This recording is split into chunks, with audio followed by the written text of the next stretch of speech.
Welcome back, everybody. This is the Vintage Sewing Machine Garage, and I think this is my last in this little series of videos I'm making on a Singer Bentwood case. You guys have been watching if you were interested in how I was going to approach it.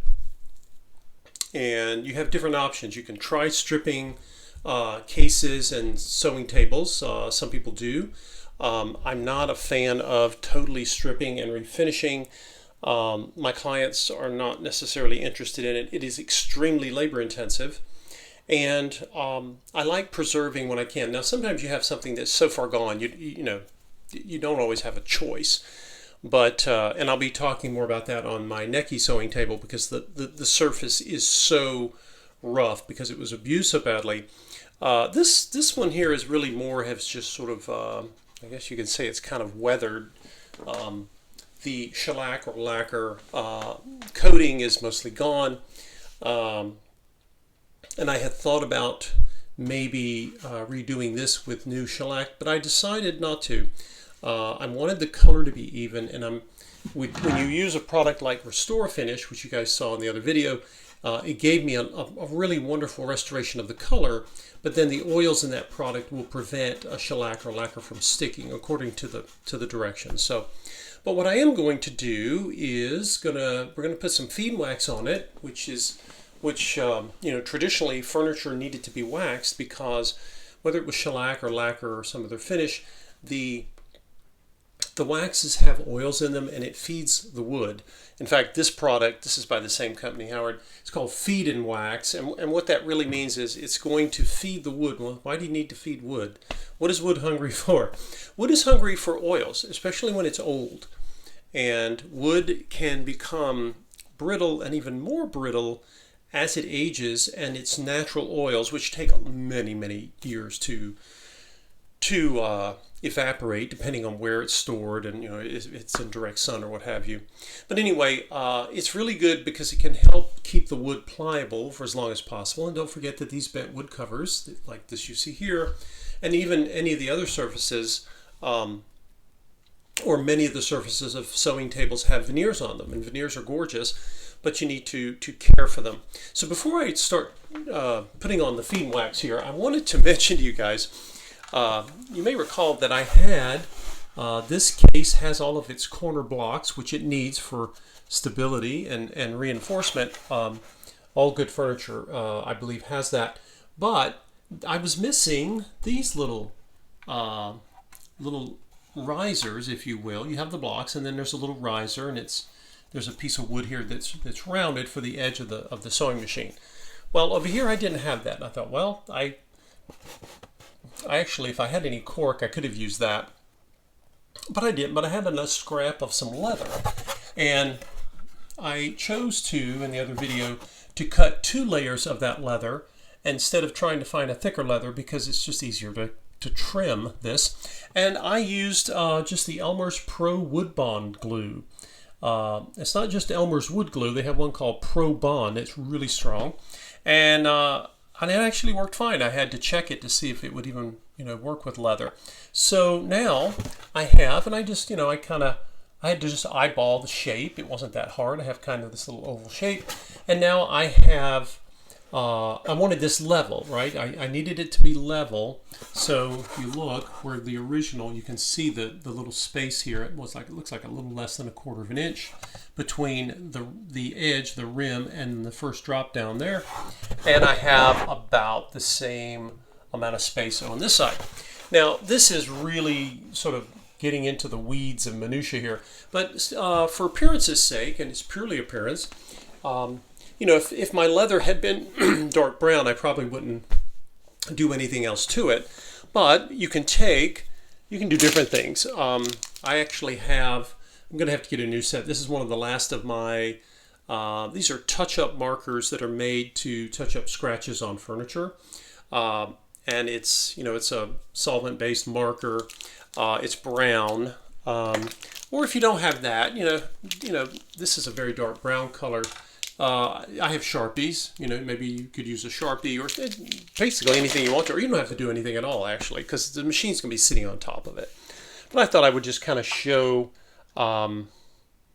what it might look like. And I've got a red Sharpie. I don't even know why I have this. Most of my markers are eraser, erase board, whiteboard. So I'm not sure if this will create a brown. I'm saving you might think, well, why aren't you using the brown marker that's used on the stain touch-up marker? Well, I want to save it. I might need it for wood, and I don't know that Sharpies are good for wood unless you have exactly the right color. So I put some red here, and of course this leather was soft, so it should soak up.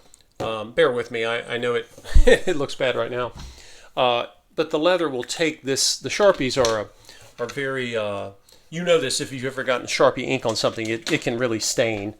I don't have a brown Sharpie, so I'll take the black, and it may totally obliterate the red, or some of the red may come through, right, or not.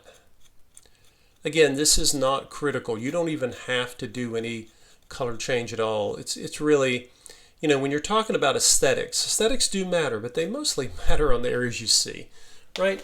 So let's take a look. I put some red, and the black mostly covered the red. Maybe it's tinted it a bit, and you can see the other side here. So again, this is something that is kind of a nice to have, but it's not really critical. It really depends on your own ideas about, you know, how important is it to you that your sewing machine's little case pads are color coordinated. So, you know, some of you may care dearly, and if you do, good. If you don't, you know, I get you. So, but anyway, I'm just gonna quickly just kind of do this. And again, when you're dealing with ink, you know, it doesn't mix up like paint does, and so it's not necessarily clear to me whether any of that red is going to help shift the tone of the black Sharpie and, you know, sort of look like dark brown. It might, but if it doesn't, the black is fine. If you don't have a red Sharpie, don't just, you know, heck, you may even have a brown Sharpie. I don't know if I've ever seen them before, but this is not critical. Don't freak out if you don't have that. Okay. Well, that didn't take long. Now, the aesthetics of this case are a lot nicer than they were, in my humble opinion. At least if you guys saw the earlier videos, it was pretty rough. And you know, you've got some. You can see where the veneer has had some splitting. I wanted to feed it. It's not delaminated. It's just, again, it could be temperature swings and changes. You know, it's entirely possible. Now, I think, if I remember right, I think I did, you know, we can do some laminate repair here. Excuse me, veneer repair. That's an option, but you may choose not to. It's, you know, it's not that critical. Depends on your own personal aesthetics, right? Your sense of aesthetics. So again, you know, what could you do? If you say, well, I don't have veneer and I really don't want to do the project, but I want it to look better, it looks like a stripe. Well, if you go, any of the hardware stores sell these. They're made for furniture. They're markers, and they're offered many times in certain tones. Now, this is not the exact tone of the case, but if I can get the contrast, right, in this little spot, to be less, then it won't show up as badly. You still have veneer missing, no doubt, right? But again, this is all about just you can decide on your own, well, you know what, I don't want a veneer project. Or maybe you do. Maybe you're like, no, you should do veneer. So maybe you try this first and see what you think about it, right? This is not a right or wrong thing. This really, you know, if I'm going to recommend something to you folks who watch my channel, sometimes I feel really strongly about it. And then sometimes, you know, maybe I don't, or maybe, you know, there are many things that are subjective. And when they are, it's okay. You know, I can tell you guys, hey, this is, you know, I really like this, but maybe you don't. It's okay. Now, that is not the same level of red as I had before, but, you know, I might try just touching up with a little bit of the cherry Restore finish. Okay, so you guys will remember that I had used, I think it was the walnut. But again, these Restore Finish colors are sometimes fairly close. I'm going to use the cherry because I want to see if I can get any red tone to work here with my, to come back over that marker. Okay.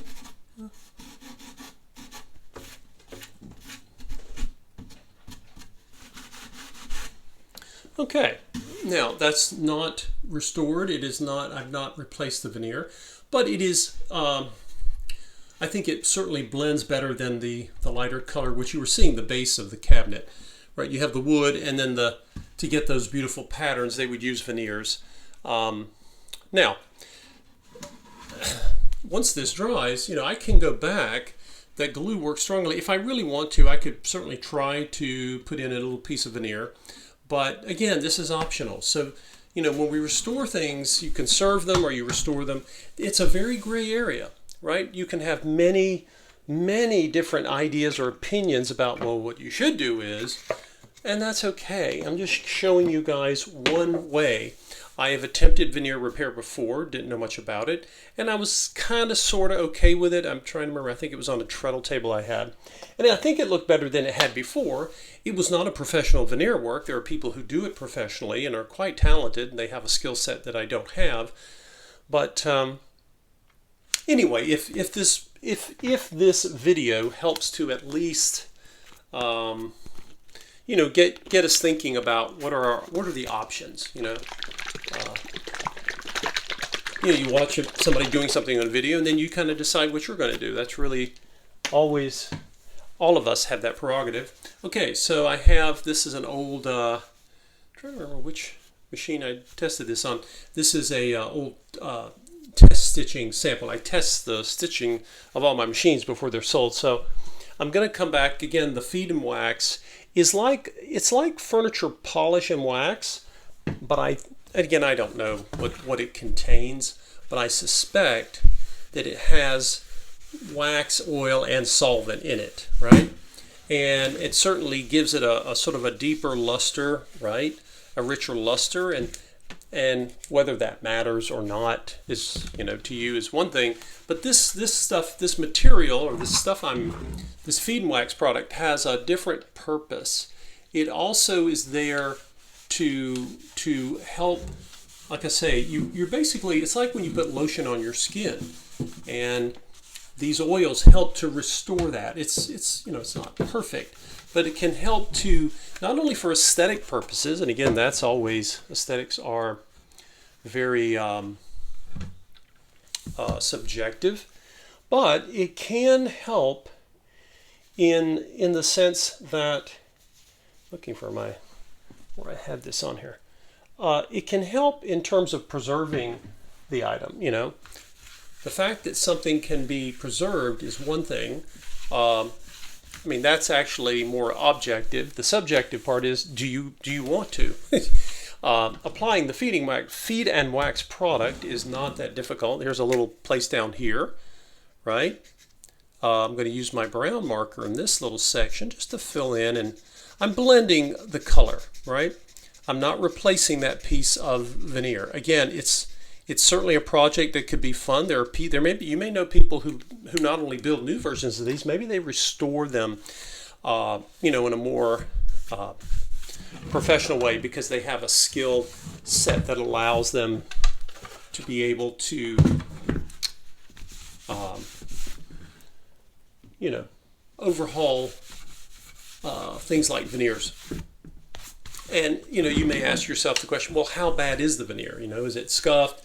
Is it cracked? Is it come off so badly it just, you know, whether something looks, this is kind of interesting, whether something looks like patina or just looks like crap is really in the eye of the beholder, just like beauty is, right? So ugly is in the eye of the beholder, I guess, just like beauty. So it's really up to you guys what you want to do. But whatever you decide to do, again, if you're going to apply some of these products, you really want to follow the directions. They're there for a reason, because if you put this on here and you say, oh, then I'm going to cover it with shellac or lacquer, that will not work. Okay. Any of you who've ever, when you paint, maybe you've just painted something in your house. I don't know if you've ever had a paint project go wrong. And oh, by the way, when you're doing this, go gentle. Don't be too rough, right? We're dealing with really old veneers. This is cotton.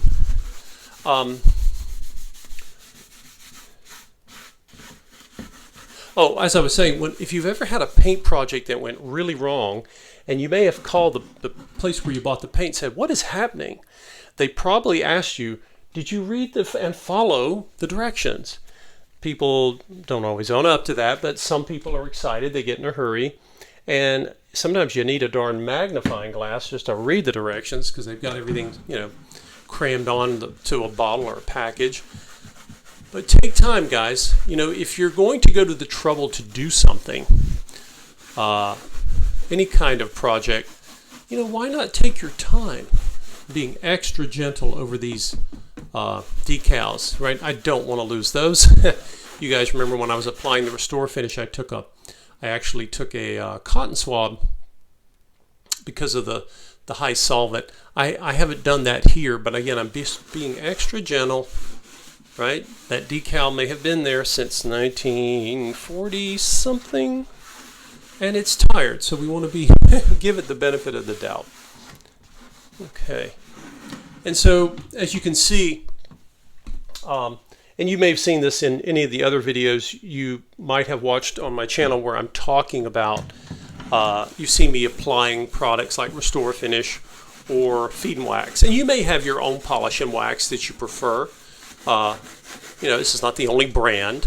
The Restore Finish product I think is pretty unique, at least in terms of what I've seen. Now, Feed and Wax, this is what they recommend, and it is their product, yeah. But notice I'm going with the grain. That's something you do even when you're painting something. And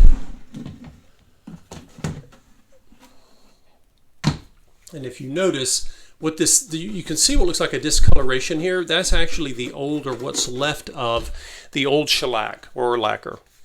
Now you think, well, why don't you just sand that off? It would look better. Well, you can, but when you do this, whenever you sand, you often end up removing color, and now you have an issue. Oh, now I've got to go back and am I going to restain it, and am I going to get the stain to match? So it can be a Pandora's box depending, again, on just how much you want to take on. You may say, oh, the heck with that, I'm going to strip it down and I'm going to redo it like it was when it was new. And that's, I admire you for that. That's amazing. But my main focus in all of these things is to conserve what I have, preserve it. And in the case of the mechanics of the machines, they need to be serviced and overhauled so that they can work again. And that's the way I set priorities on it, because I don't restore machines that go into museums or collections. I restore machines that, for the most part, are not really, even if they're museum quality in terms of their beauty and they have great paint and all that. I find homes for machines. People want machines to use, and that's always what's driven me, is to find machines that people could use, give them the overhaul love that they've been needing, many of them, for a long time, and get them in the hands of people who want to sew with them. Now, you can certainly do that with museum quality antiques, but they are often going to museums for other purposes, right? They were trying to make sure we keep examples of everything from the past, and that's, talk about the importance of museums and collections. But you guys know that, and I've mentioned this very few times in the 9 going on 10 years now that I've been doing this, have ever found a machine that was just rare. I mean, there's just few of them. I can probably count on one hand the number of machines. Now, some are more scarce than others, right? I'm not saying everything is a Singer 15, it was made all over the world, but still. And then, there's also the fact that with collectability, it's subjective. People collect what they want to, The value of something in terms of its rarity or collectability is really, by the way, if you think you would want to try to repair a veneer on something, I would not put a wax or a feed and wax. The restore finish I think could be okay, but this product would probably prevent the glue from bonding. But I'm not going to be doing it here. Like I say, this is a form of conservation as opposed to restoration.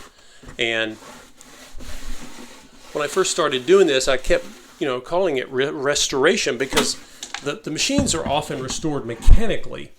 But when it comes to aesthetics, you can see here, that's a good color match. There's a little piece of veneer missing there. Now, some people will say, well, this is the patina, or this is the character. It has character. All kinds of euphemisms for basically something that's been, bumped around and worn out. But people often admire in anything that is vintage or antique. That's one of the approaches.